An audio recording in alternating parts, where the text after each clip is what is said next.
നിരവധി മഹാന്മാർ വഫാത്തായ ഒരു മാസമാണ് മുഹറം മാസം. കുത്തുബുസ്സമാൻ സയ്യിദ് അലവി തങ്ങൾ അടക്കമുള്ള ധാരാളം മഹത്തുക്കളെ നാം അനുസ്മരിച്ചു.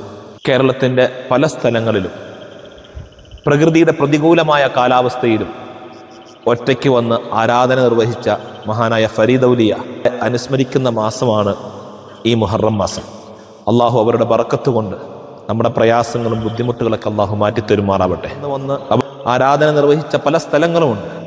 ആ സ്ഥലങ്ങളിലൊക്കെ പോയി നമ്മൾ ദിക്ർ ചൊല്ലുകയും ഇബാദത്തൊക്കെ ചെയ്യുമ്പോൾ പ്രത്യേകമായ ഒരു ഉന്മേഷവും എന്തെന്നില്ലാത്തൊരു അനുഭൂതിയും അത് കരഗതമാക്കിയിട്ടുണ്ട്. അള്ളാഹു താല അവരുടെയൊക്കെ ബർക്കത്ത് കൊണ്ട് നമുക്ക് വലിയ വിജയം ഇരുലോകത്തുനിന്ന് അനുഗ്രഹിക്കുമാറാവട്ടെ. ഫരീദ് ഔലിയയുടെ പേരിൽ ഒരു ഫാത്തിഹ ഒക്കെ ദിവസം ഓതുന്നത് നമ്മുടെ ജീവിതത്തിൽ വലിയ ബർക്കത്തിനും പുരോഗതിക്കും കാരണമാണ്. നമ്മുടെ പരിസരമായ കോലാഹലമേടൊക്കെ അവർ ധാരാളം ഇബാദത്തുകൾ ചെയ്ത സ്ഥലമാണല്ലോ. അള്ളാഹു അവരുടെ ബർക്കത്ത് കൊണ്ട് നമുക്ക് വലിയ ഖൈർ അള്ളാഹു പ്രദാനം ചെയ്യണം.